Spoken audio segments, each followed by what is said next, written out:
के लिए कवि ने स्वर अक्षर से भोग से भाव को दिए हैं।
भैया बिरहा में बड़ी पुरान कवाली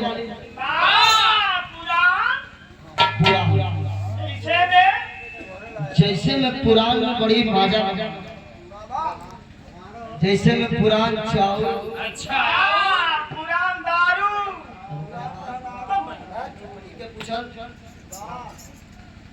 बड़ी सुंदर कवाली का नमूना कभी जी लिखा तुरंतनी लय भले कर ले।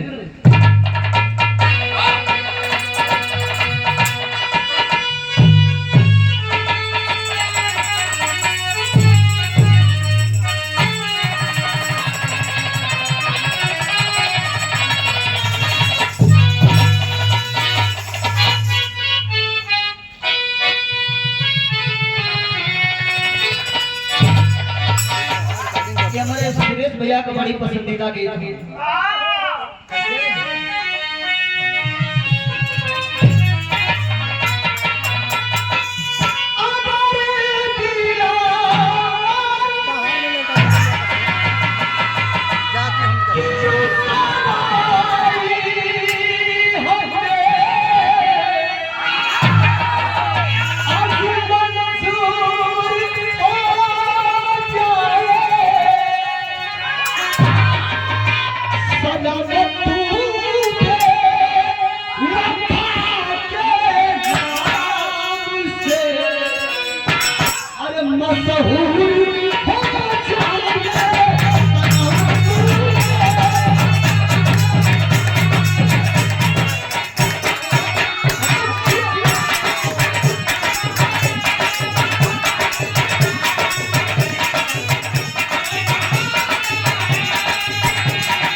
एक भाव पर देशवा कम हो गया, थोड़ा धरा था धीरे धीरे पकड़ी, लेकिन बिरहा में कवि की भाव बड़ी खूबसूरत निकल रही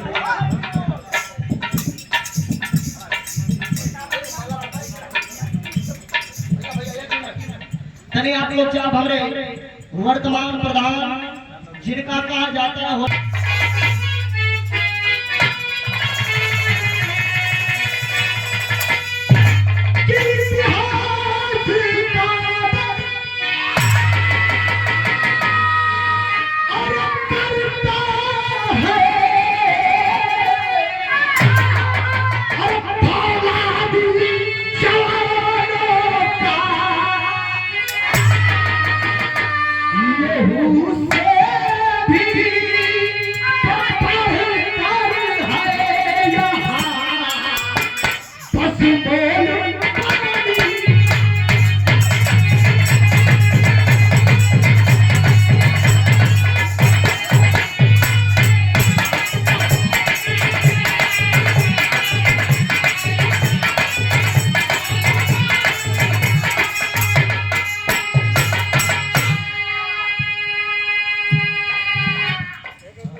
बिरहात्मक स्टोरी हमारे नेजे से शुरुआत हो गई।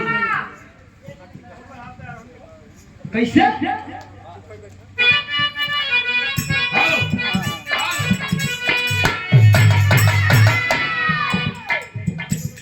ऐसे लड़न धरा झूले, ऐसे लड़न धरा झूले, किसको है जिसने झुकाया? ऐसे लड़न धरा झूले, किसको है जिसने झुकाया? जो जवान जाने के ऊपर है बड़ा जानता।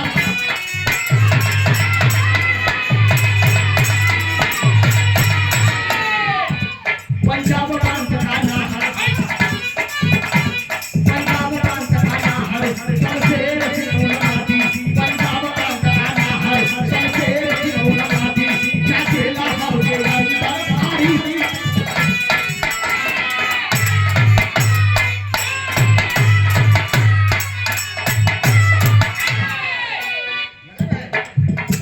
वो कहते महत्व की,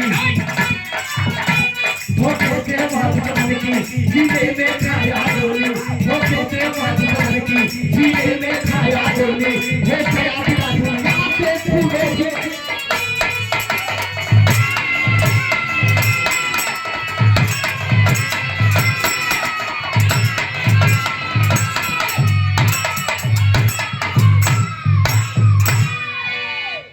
तने हमारे उस्ताद बने लगा। यही धर्म के हमारे पूज्य बाबूजी श्री बुधिराम बाबूजी की ओर से लगातार कई बार से पुरस्कार आता रहा। यह 100 रुपया देकर के हौसला बढ़ाया गया।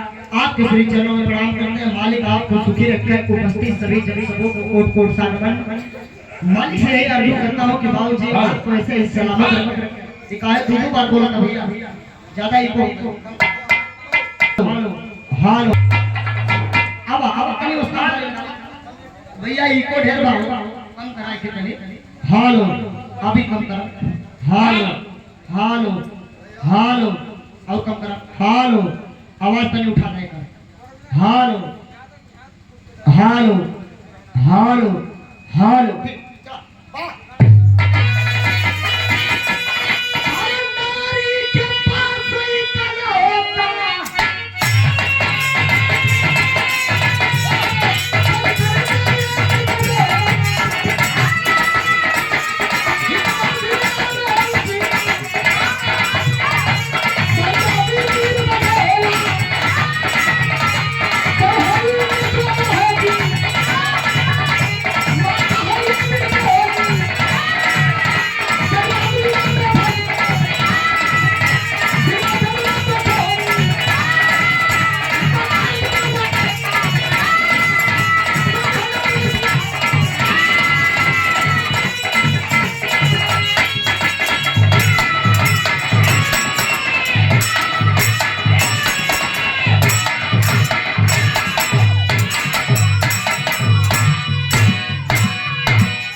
स्टोरी समझ ले। पंजाब से कहानी हमारी हिस्ट्री शुरू होती है।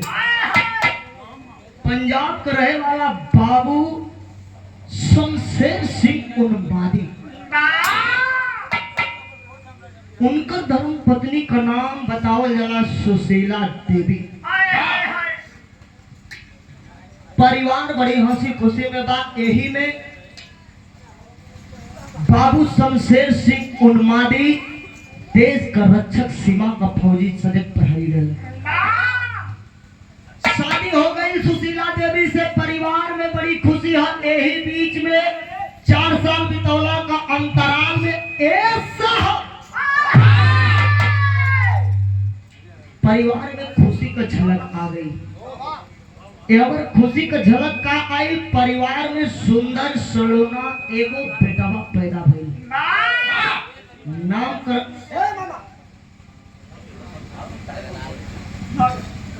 यही अंतराल में बाबू शमशेर सिंह उन्मादी नामकरण करौला। बेटवा का नाम हिकमत सिंह रख दिया। लेकिन विधाता का एक खुशी मंजूर नहीं है भाई, मंजूर नहीं भाई। ऐसा बाबू शमशेर सिंह उन्मादी सीमा पर सुरक्षा करत करत दुश्मनन का अतना प्रहार हो गए, अपने आप के नहीं रोक पौलन पाकिस्तान का सीमा में घुस करके 2-3 चौकी कब्जा कर लेला। कब्जा कर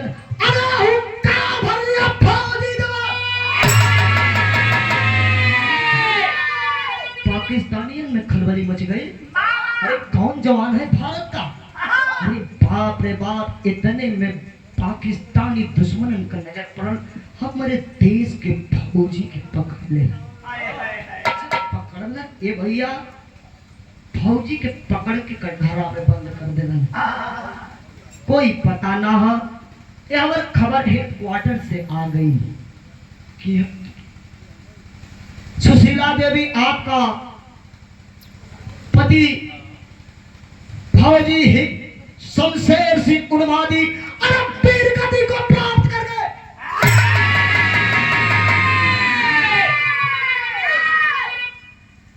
एक लड़का हिकमत सिंह के लेके सुशीला देवी विधवा का दिनवा काट रहल बाड़ी। जब विधवा का दिनवा काटत है, धीरे धीरे यही अंतराल में 12 से 13 वर्ष का दिन बीत गई। लड़का होश संभाले लगा, हिकमत सिंह बड़ा हो गई।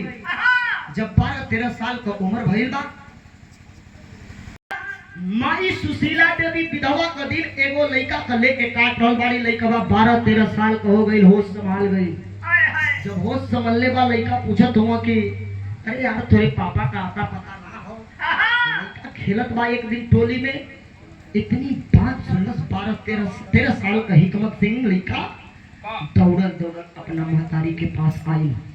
कलश माई हमरे पापा का आता पता बा, बार बार पूछी ले तो तू टाल देवेलू, नहीं बतावेलू, कहेलू कि तो पापा कमाए गल बड़न, जाए दे छोड़ हटा बेटा, का करबे जान के, जाए दे छोड़ हटा। तो माई इतनी बात कहेलू, हमरा मन के मना लेला। लड़का बड़ी ताना मरले, आखिरकार काहे नहीं क्यों बतावत, का हमरा से कसूर बा, तोरा से हम का कसूर कइले बड़ी महतारी की, बाबू का नाम हमके नहीं क्यों बतावत, हमार बाबू का आता पता नहीं क्यों बतावत। माई मनावत है कि बेटा मान जो, जाए दे, अभी तुम जाने लायक नहीं खा, समय आई तो हम तुम्हारा के बता दे। माई इतनी बदिया कली त एक तना त सुनत हिकमतवा कहलक का हमार पापा चोर हवन।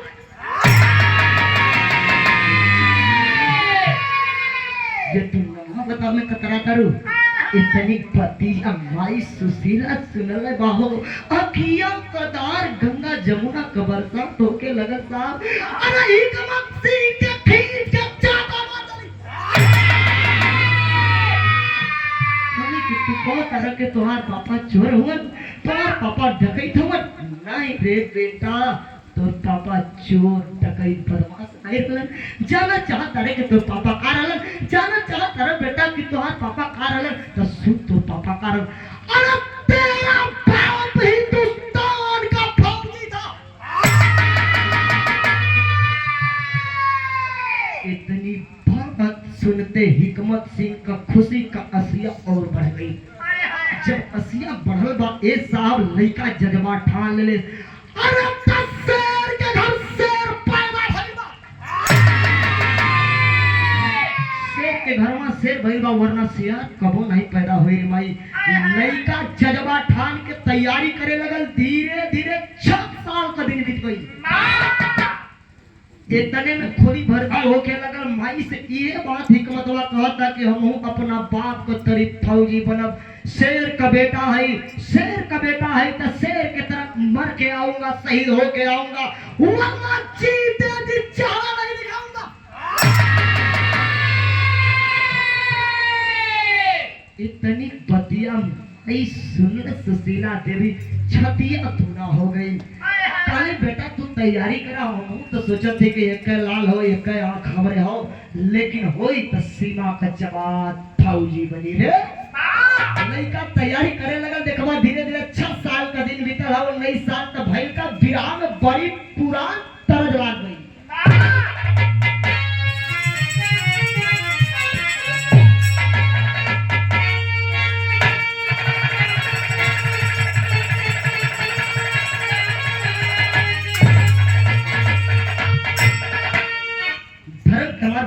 लोग अपने समय में बिरहा के बड़ी सुंदर गायक आएला और बड़ी हारमोनियम का रेट पकड़ के बतावेला अपने जमाने के आलम में का है कैसे गाना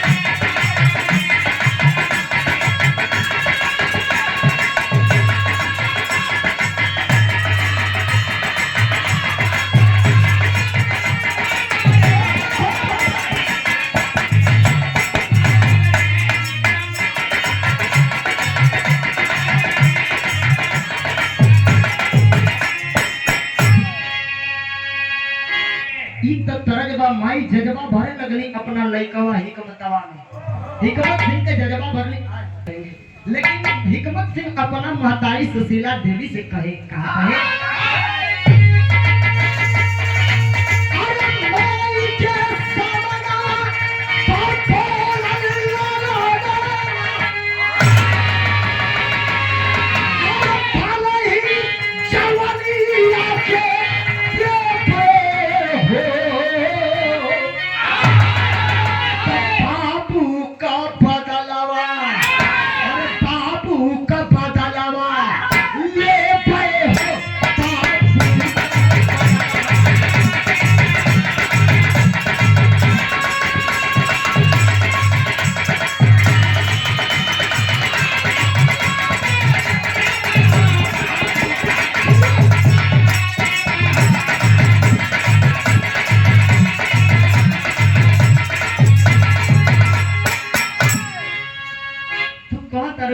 बाबू फौजी रहलन तो सुन हमरो अब ये जज्बा ये हमार प्रण है कि हम फौजी बनो तब देखबा भाई का कहे होई है गुलाब नहीं माई मेरी भारत की चाचे फौजिया में हो जाइबे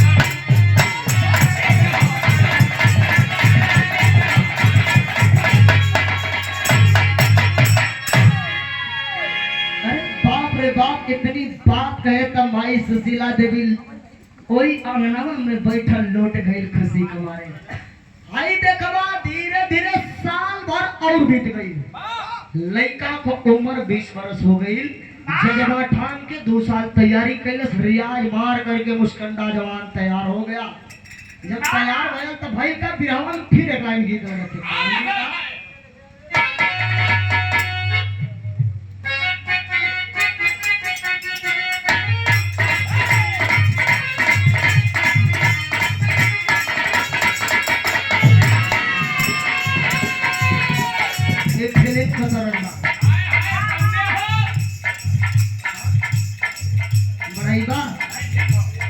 रोक जा भाई हमारी तो खुद कर दे बड़ी पुरान तरंगा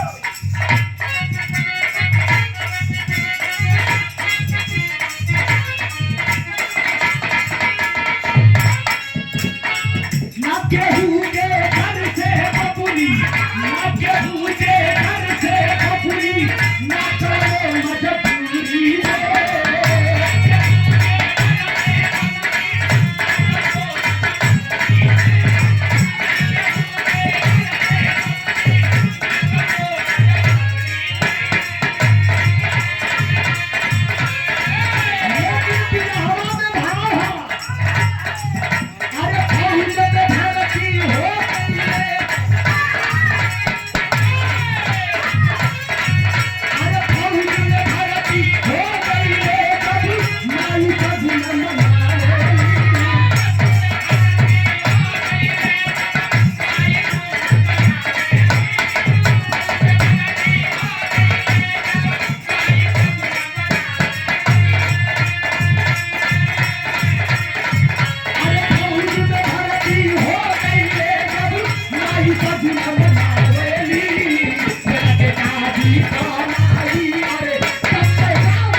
जब लड़का नौकरी पा जाला के साहब तो घर का परिवार के मिजाज बन जाला कि लड़का का शादी ब्याह कर जाला।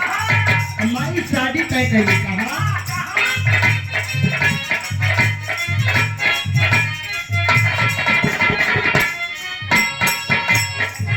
अरे लड़की ये काश रहल उलिया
स्टोरी समझ ले। हिकमत फौजी जवान हो गई। जब फौजी हो गई घरवा आइल बा माई बड़ी खुशी से अपना बेटावा का शादी तय कर दिली। फौजी हिकमत सिंह का शादी कहवा तय कैली? फैजाबाद का रहे वाला बाबू तेगा सिंह का एक ही बिटिया बा। वो बिटिया मिलिट्री हॉस्पिटल का नर्स बा। शादी ओइजे तय हो गई। ओकर नाम बतावल गई उर्मिला। ए भैया उर्मिला से शादी तय हो गई। धीरे धीरे शादी का दिन नियरा गई। भाई का बिरहा में तेरी से भाव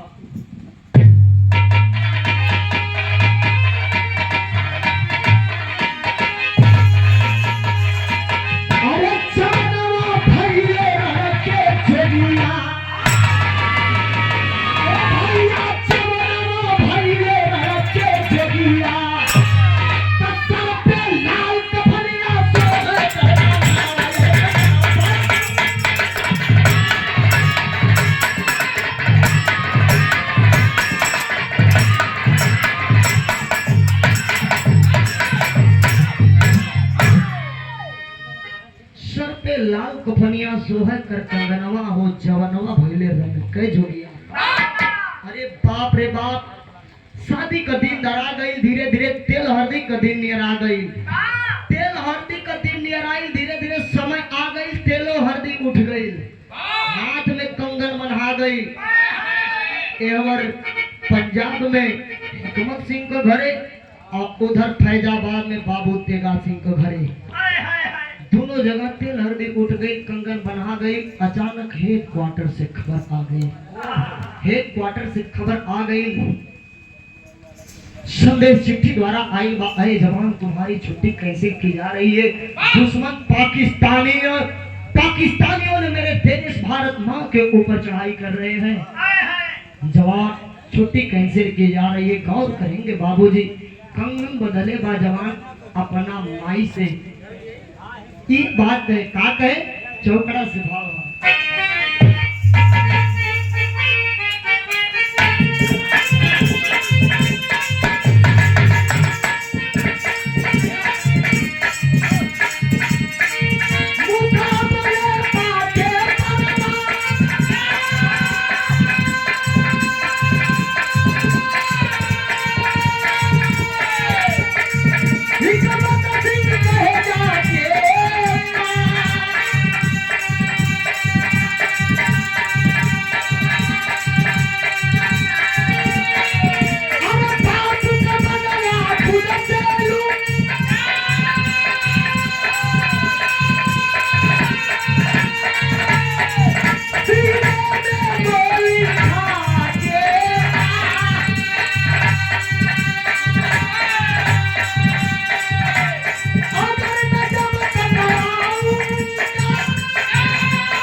बाप, अरे बाप रे बाप, बतिया के रहुआ सबे समझब ऐसा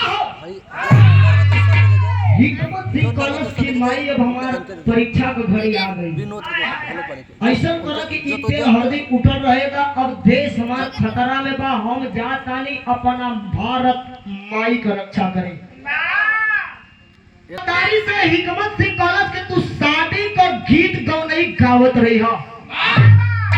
जवान ड्यूटी के लिए तैयार हो गई। जब तैयार भई तब बिरहा में बड़ी सुंदर एक लाइन गीत लग गई। गीत ना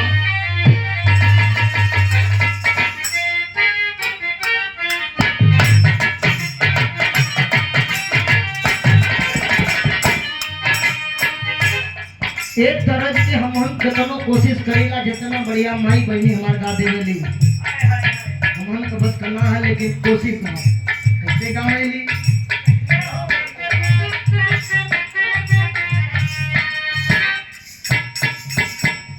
अरे माई कहेली बेटी, अरे नियरे बियाह बई हो,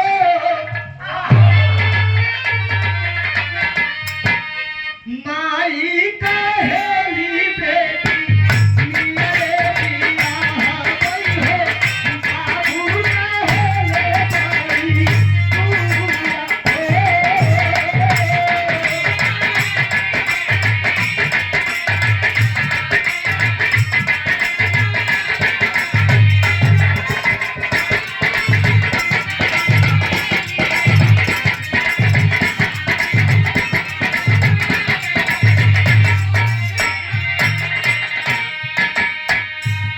फौजी जवान चल दिलन घरवा से।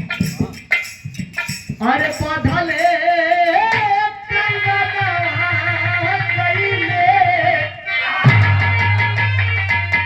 ए पंचरण में जवानावा हो, पधले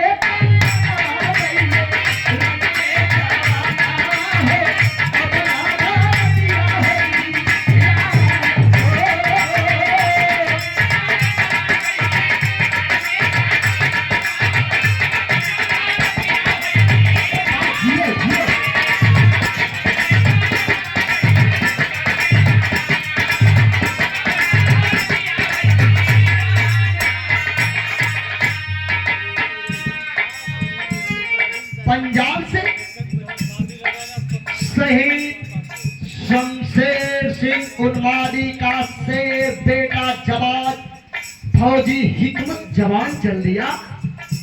और फैजाबाद से के चलन भैया देशवा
इधर से फौजी हिकमत सिंह जवान सरहद पर चला गया और फैजाबाद की रहने वाली वह नर्स साहिबा उर्मिला देवी भी अपनी ड्यूटी करने गई है।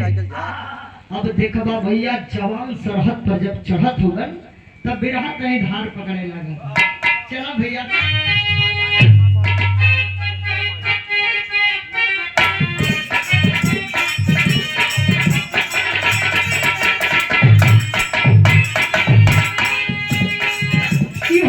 बड़ी पुरान बात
बाप फौजी जवान लेकर के सरहद पर ड्यूटी देने लगा। मेरे देश का फौजी जवान अरे बाप रे बाप कितनी बदी देखल हिकमत सिंह। पहले हमारे का देश में जब तक मेजर कर्नल का आदेश नहीं आप कर्नल साहब आदेश नहीं देते रहलन तब तक हमारे देश का फौजी गोली नहीं चलावत रहलन। इतने में ए साहब धीरे धीरे आदेश नहीं आई। इतने में 5000 भारत का सैनिक शहीद हो गए। हिकमत जवान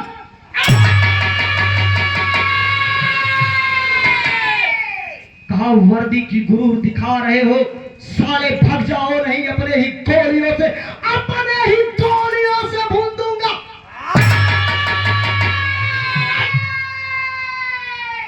5000 मेरे भाई शहीद हो गए।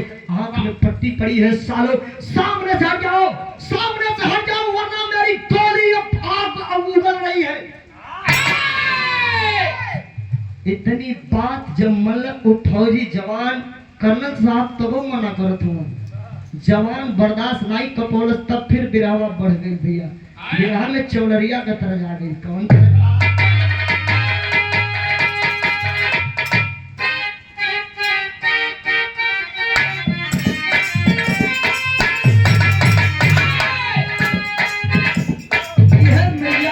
चौलरिया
हिम्मत सिंह नहीं रोक पाया। फौजी जवान चढ़ाई कर लिया पाकिस्तान की सीमाओं में। एक चौकी, दो चौकी, तीन चौकी कब्जा कैल, चार चौकी, अरे पांचवा चौकी कब्जा कर लिया हिम्मत जवान। पांच गो चौकी कब्जा कर ले अकेले अपना दम पर लड़के। जब लड़के कब्जा कैल तब तक विधाता को मंजूरी टूट गई साहब। एक दुर्दांत निकिष्ट जितना भी कह ली जा जाए सालों को, आज मेरा 76 साल से हिंदुस्तान आजाद हुआ है, तब तक दुश्मनों सालों पाकिस्तानियों को मेरा हिंदुस्तान टालते टालते आ रहा है। जय हिंद का नारा लगा दिया फौजी जवान।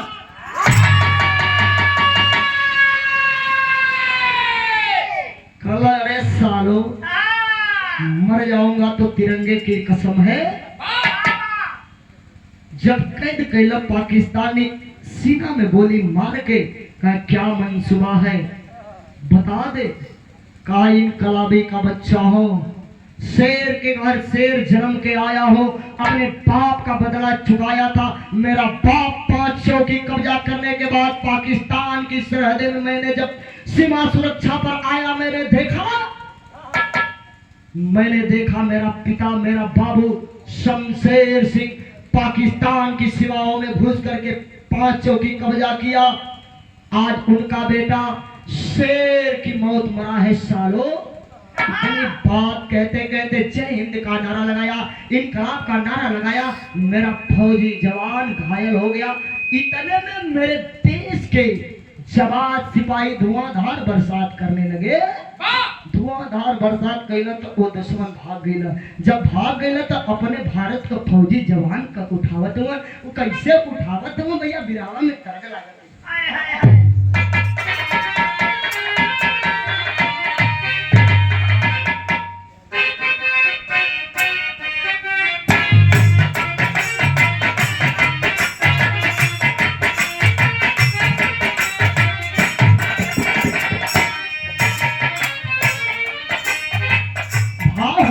इसको करो भाई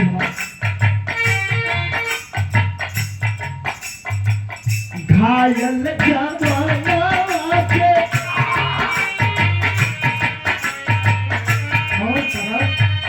घायल जवाना के फौजी की पहिया हो, फौजी की पहिया हो, बेटिया मेरी हालेऊ हालेगी।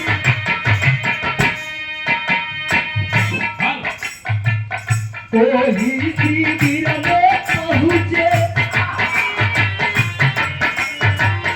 ओही शिविर में पहुँचे, जहाँ उर्मिला डाली, जहाँ उर्मिला डाली, बेटवा पर दिया रे तू तायदी।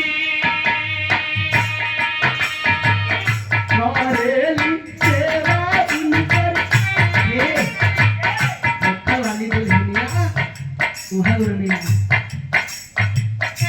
करली सेवा उनकर सधिया पिराना हो, सधिया पिराना हो, लेकिन पाता उनके बाये चिन्हली उर्मिला नहीं, हौवे सजनवा हमरे, हौवे पालनवा हमरे, एक दिनवा कहेली के आये। अरे बाप रे बाप, मेरे देश के बहादुर जवान फौजी सिपाही ले जा करके मिलिट्री के हॉस्पिटल में वही घायल हिकमत फौजी जवान को बेड पर लिटा दिए। वही हॉस्पिटल में लिटा गई। बारे विधाता जमुना हॉस्पिटल में होखे वाली दुल्हनिया उर्मिला का ड्यूटी गलबा पर सुतावल फौजी जवान बा सुबह शाम कनी दवा दारू उपचार चल रहा बा। कोई देख रेख में होखे वाले दुल्हन उर्मिला के साथ एक दिन सवेरवा का समय बा। उर्मिला आइल बा दवा दारू का के जब जाए लगल भैया, दवा दारू का के जब जाए लगल बा, ए मामा हो जाए लगल बा उर्मिला, तब तक मेरे देश का फौजी जवान हिकमत सिंह कोई नर्स उर्मिला का कलैया पकड़ लेलस। जब कलैया पकड़ लेलस खलस हमार एगो बात सुना। का कहे वो फौजी जब साहिबा से का कहे,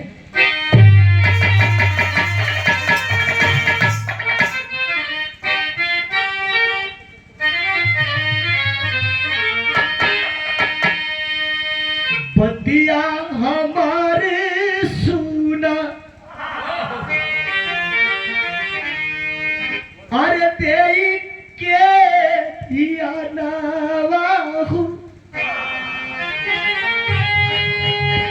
प्रांत पंजाब में बा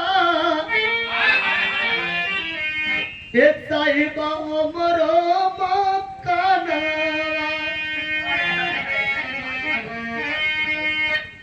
माई के अमरे अरे खबरिया जनाई दे तू बेटिया कराई जा बुलाई के सामना कहो कि ए साहिबा हम बड़ा दुख का मारल बाई हो, हम बड़ा दुख का मारल बाड़ी, हमारा माई से हमारा माई का खबर भेजवा दा। का कहे का के हम सीना में गोली खैली फैजाबाद भेजी देह तू अरे दूसरा पारा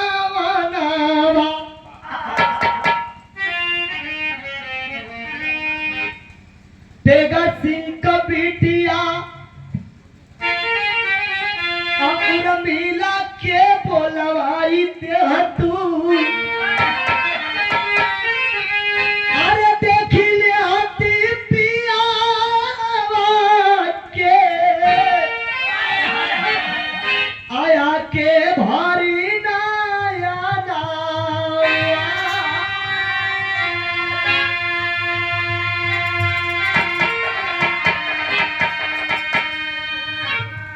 कलैया पकड़ के उर्मिला नर्स का फौजी जवान कहलस, ए साहिबा हम दुख का मारल बाड़ी, हमारा घर प्रांत पंजाब में बा, माई का नाम सुशीला देवी बा, हमारा माई के खबर भेजवा दा, बुला दा, इतने हमार आरजू बा कि हमार माई आके अपना बेटवा के देख ले।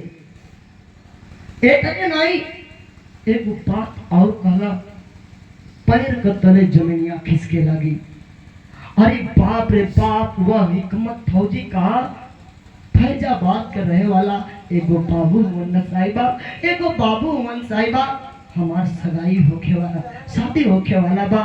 देखा हमार कंगन बांधल बा, हमार कंगन बांधल बा। ए डॉक्टर साहिबा तेगा सिंह का एक ही बिटिया बाड़ी जिनकर नाम उर्मिला बतावल जाला, बुला के एक बार जाके खबरिया दे दे तू कि हम अपन कायर पति के देख ले। आँख हो गई, आँख हो गई। उर्मिला सोच गई, अरे बाप रे बाप, यह फौजी कैसे जान रहा है नाम सुशीला देवी बा।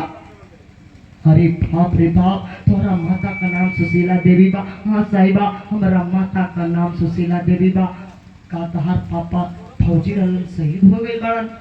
साहिबा तोरा के कैसे पता हो गई साहिबा, हम बड़ा दुख का मारल भाई साहिबा, हमके जाके हमरा मतारी से मिला दे साहिबा, हम बड़ी दुख का मारल भाई, कौना गाते हमरा माई के नेवरिया लागी है साहिबा, एक बार कम से कम तो हमरा मतारी से मिला देबू तो बड़ा मेहरबानी करबू। एक दिन पतिया सुन के उर्मिला सोच में पड़ गई। जब सोच में पड़ गई तो भाई का बिहावा में पापड़ से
पराना बचिहा।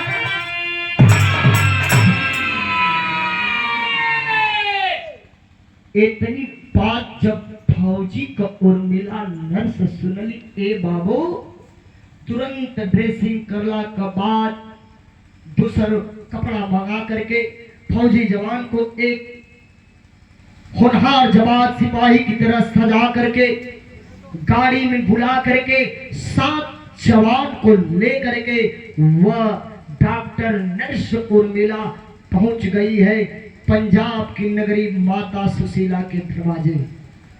जब ही दरवाजे पर पहुंचल, ए बाबू बारे विधाता तुहार मंजूरी, बड़ा अजबे नबा माई सुशीला देखलस के ला हमार लाल माई गाड़ी घोड़ा से आवत हुआ, माई सिपाही आवत हुआ, अब हमारा बेटवा का शादी हुई। अरे बाप रे बाप, जब दुअरवा लसिया, हाँ देख रहे, जब फौजी जवान का गड़िया आइल बा ए साहब, तब भाई का आल्हा में प्रमाण।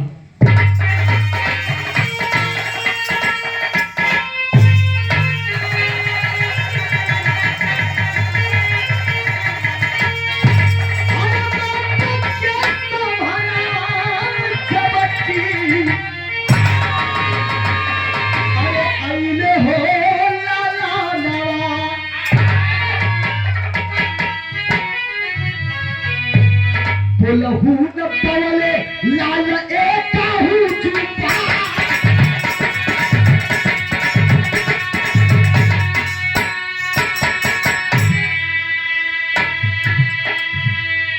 अरे पापी हो मोराना सपनावा हो गई ले, केवल साक्षी रह गयल जमिया।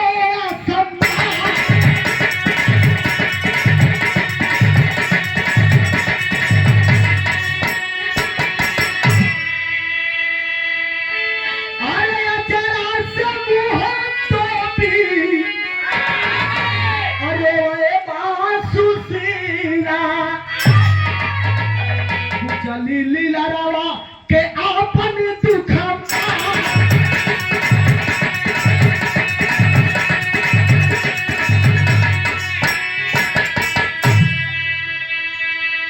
अरे जवाने तो की लाल के हम लीला रावा सजावली, आज उह कोखिया नहीं पावे भगवान।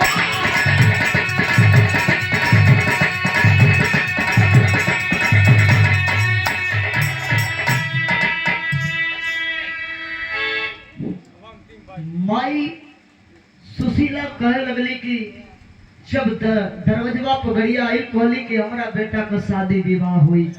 जब दरवाजा गईली निकल के बाहरवा गड़िया रुकल बा, जब तक लाल का पास पहुंचल चहली, तब तक पिंजरा से यह माया रूपी तोता निकल करके चला गया। माया रूपी तोता निकल करके चला गया। माई रोए लगली, कली जमुना लाल के हम मैं चौक सिंगार दे सजवली, बड़ा मनसुबा रख के पलली, आज भगवान हमार कोखियो को यार देलन। ए बाबू मैं रोवन गावन मच गई, गांव जवार का लोग छूट गई। अहोखे वाली दुल्हन उर्मिला भी कोई जे खड़ी का खड़ी बा, आंख से आंसू झरझर चलत बा। लोग पूछे लगलन कि ई नर्स साहिबा सारी बात बताती है। माई सुशीला देखता है दोनों सांस पतो हो मिल के कलवा मिल के रोवत है ए भैया, लेकिन होने को कौन टालेगा। लोगों ने कहा अब यार फौजी जवान वीर गति को प्राप्त कर चुके हैं, जो होना था हो गया। आखिरी में क्या होता है लेकर के श्मशान पर चलते हैं, तो हुआ का खड़ी में भाव है।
लोग ले जा करके अस्पताल पर वह फौजी जवान की डेड बॉडी को रख देते हैं।